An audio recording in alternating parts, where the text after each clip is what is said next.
Hi, how are you? Happy Monday. Thanks for tuning in. Hope everybody had a great weekend and a great start to their week. So as far as my video, I'll recap my training last week, and I'll also talk about my training cycle. So basically how often my new training cycle repeats, because I'm not on a 7-day schedule that goes along with the week. There's a lot of trial and error until I find like the appropriate training cycle for me to meet my needs.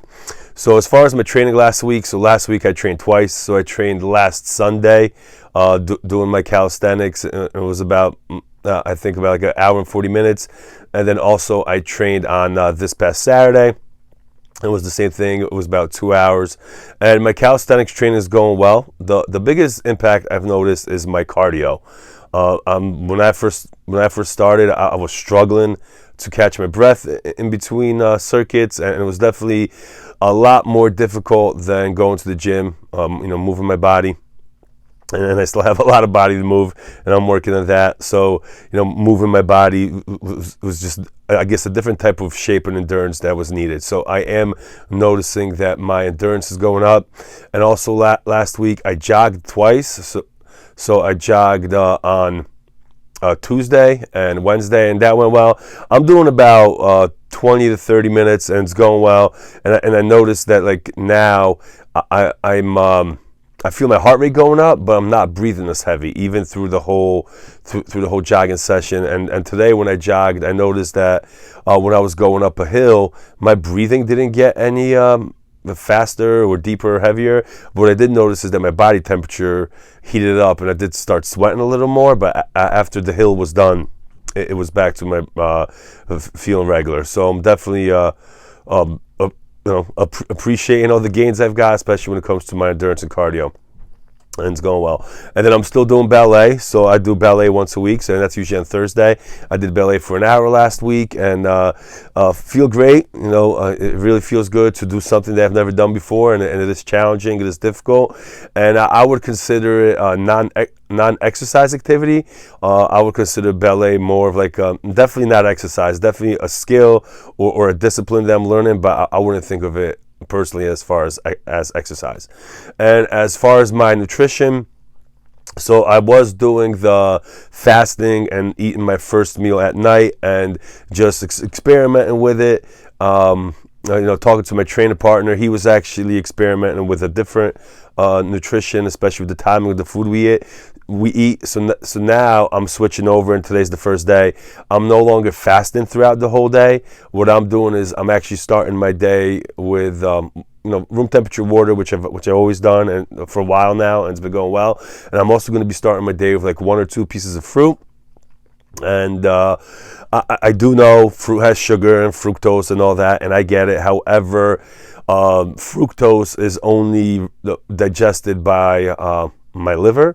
So when I eat fructose, 1 or 2 pieces of fruit, it doesn't spike my glucose levels in my blood. It doesn't spike my insulin. So my body is still in use stored energy mode compared to use the energy that's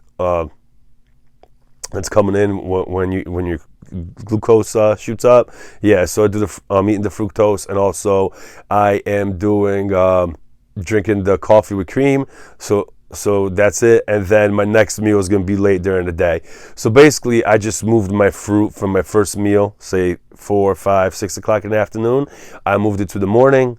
And then I have my coffee with cream. And today's the first day. And I did notice one thing is that I guess since I wasn't eating, my body wasn't ready for food, and I had like 3 pieces of fruit this morning. I had a plum and 2 small mandarins, and I still feel full. And it's already in the afternoon. I think it's like 3:30, 4 o'clock.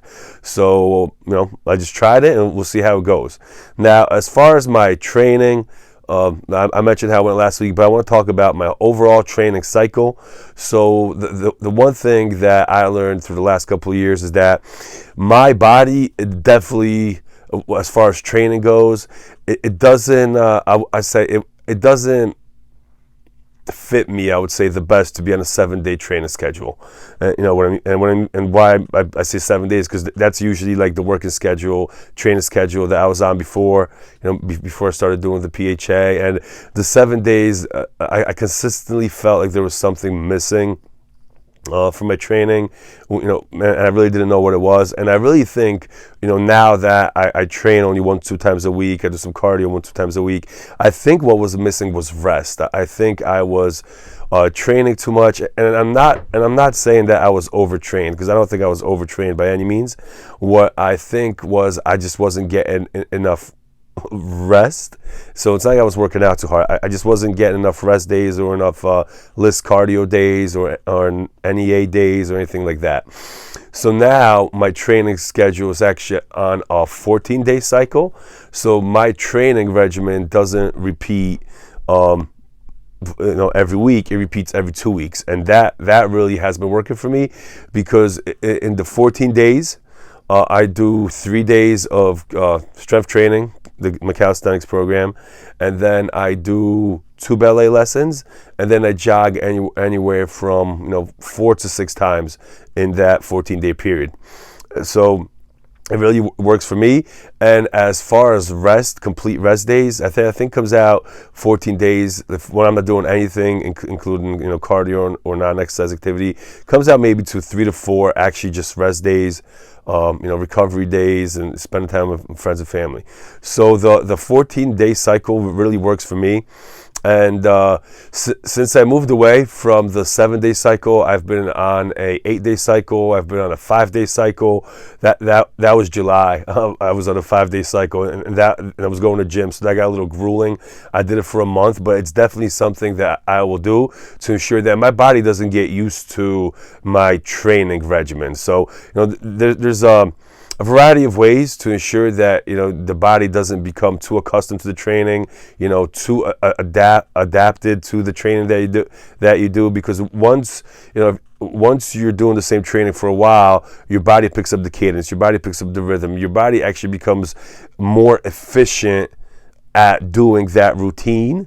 So you're not working as hard, or your body's not really working as hard, or you're not expending as much energy as you used to, and a training regimen, that worked for 2-3 months may not work longer. So instead of switching up the training regimen, what I like to do is I like to switch up just the cycle of days. So whether it's, more rest, less rest, that's usually where I go, instead of just focusing on the actual exercises.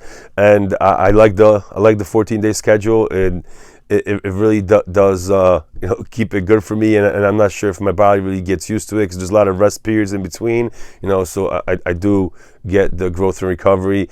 And I think I'm going to keep this 14-day training schedule for a while, and I usually stop training about mid-December till the last weekend in January, and that's something I'll talk about when the time comes in December, January. But that's really wanted to share with everybody my updates, and also my training schedule, the 14-day cycle. So one thing people can try is just moving around the days they train, and not actually having to be on a 7-day cycle.